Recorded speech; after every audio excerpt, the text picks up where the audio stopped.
This is going to be the second video in a series to help individuals in retirement re-enter the workforce for a part-time job.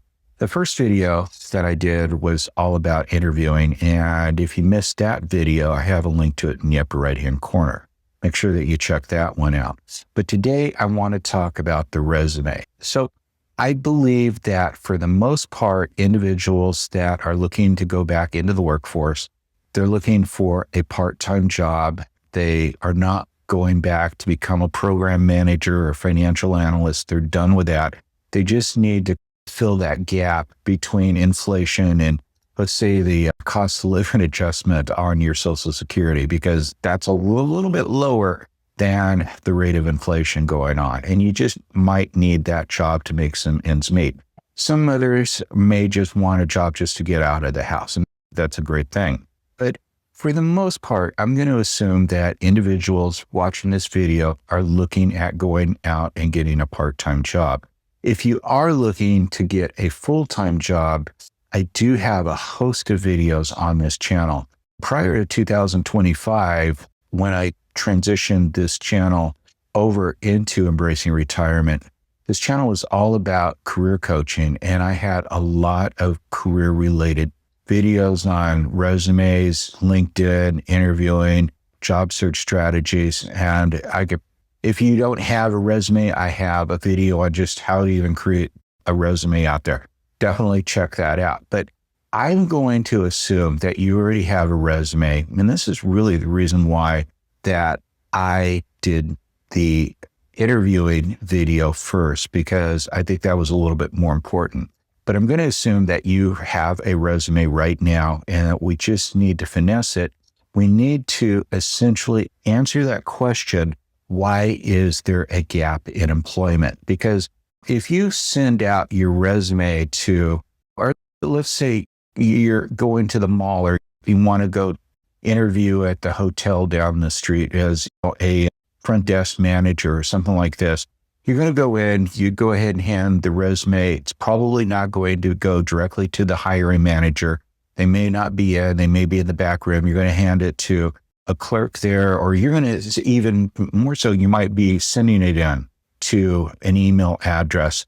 They look at this resume, they're not going to know your age. They're not going to know that you're retired.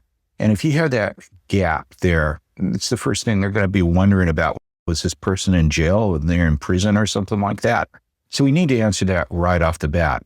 The other thing is that it's a given. It's an unfortunate situation that there is age discrimination out there.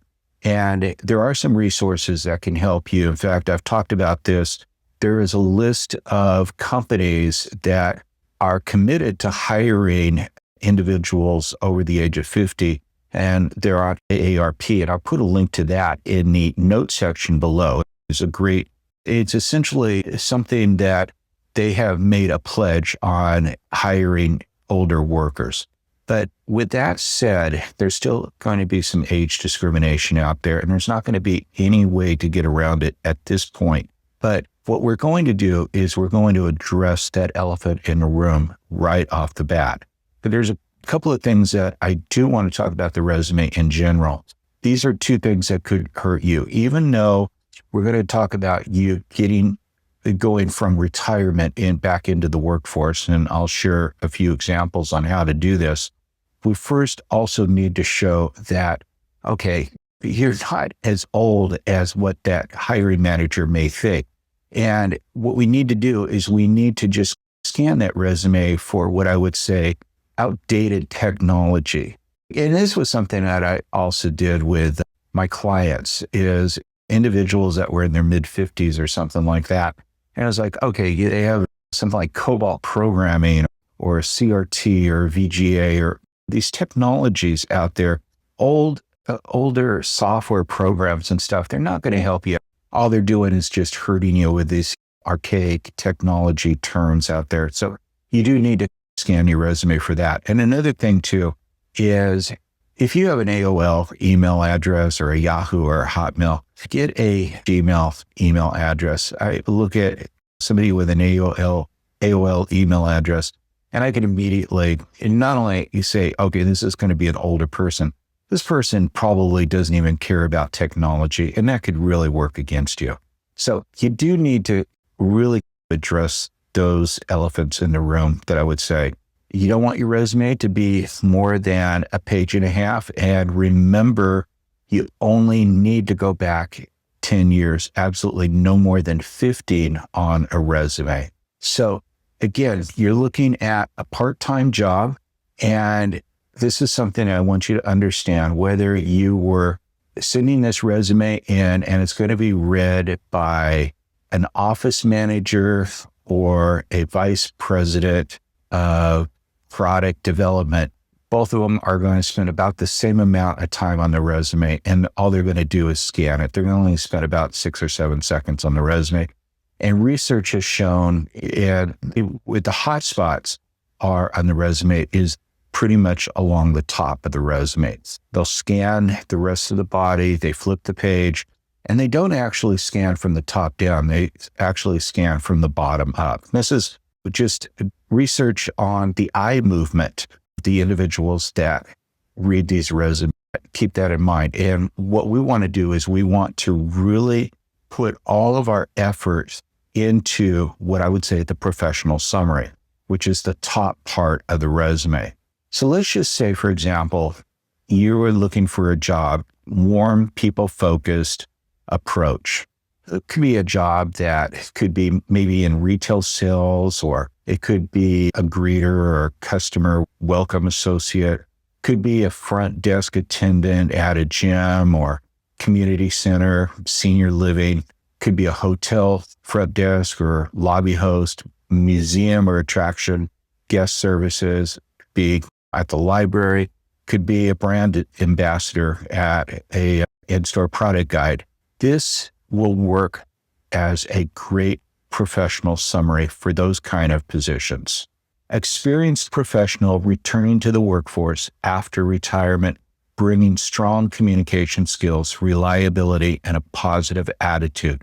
Known for helping customers feel welcome, listened to, and supported, seeking a part-time retail or customer service role where people skills and dependability matter the most. So by the way, these examples I'm going to have in the notes section below this video. So feel free to go ahead and just copy them and paste them right onto your resume. Second position is more about what I would say results-oriented and practical. These jobs could be customer service representatives, whether it's in person or over the phone. It could be a call center. It could be returns service desk. It could be a bank branch representative, bank teller. Actually, that would probably be what I would go into, since I actually worked in a bank in the early years, the early 1980s. Utilities or healthcare customer service representative, something non-clinical like that. So these are the kind of jobs that, again, are more what I would say results-oriented. So here's a professional summary for that kind of work. Customer-focused professional with many years of experience working with the public and solving problems. Recently retired and now seeking part-time work to stay active and contribute in a retail or service environment. Brings patience, strong work ethic, and the ability to handle customers calmly and professionally. And a third job that you may be looking at would be a team-based and dependable type of position.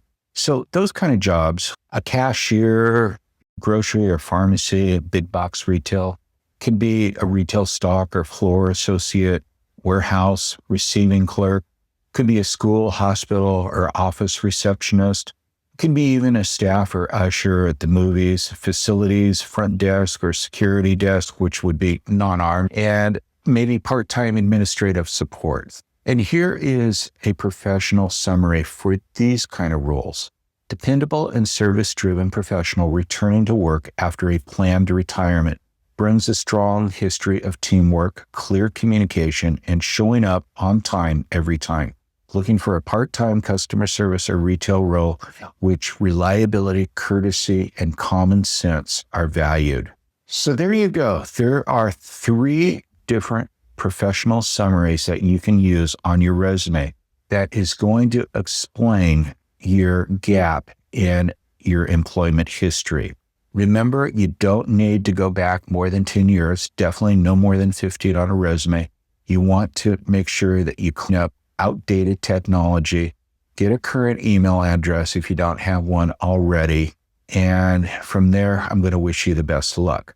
So in the next video series, what I'm going to do is talk about LinkedIn. We're going to need to really start implementing LinkedIn again, because you do need to have some kind of social presence, social networking presence. And we'll talk about the importance of that in the next video. Thanks again for stopping by. I hope you found this informative and valuable. If you haven't done so already, please make sure that you subscribe to this channel, hit the bell notification, as I do upload new videos every week, and I'd hate for you to miss one. Take care, and I will see you next week.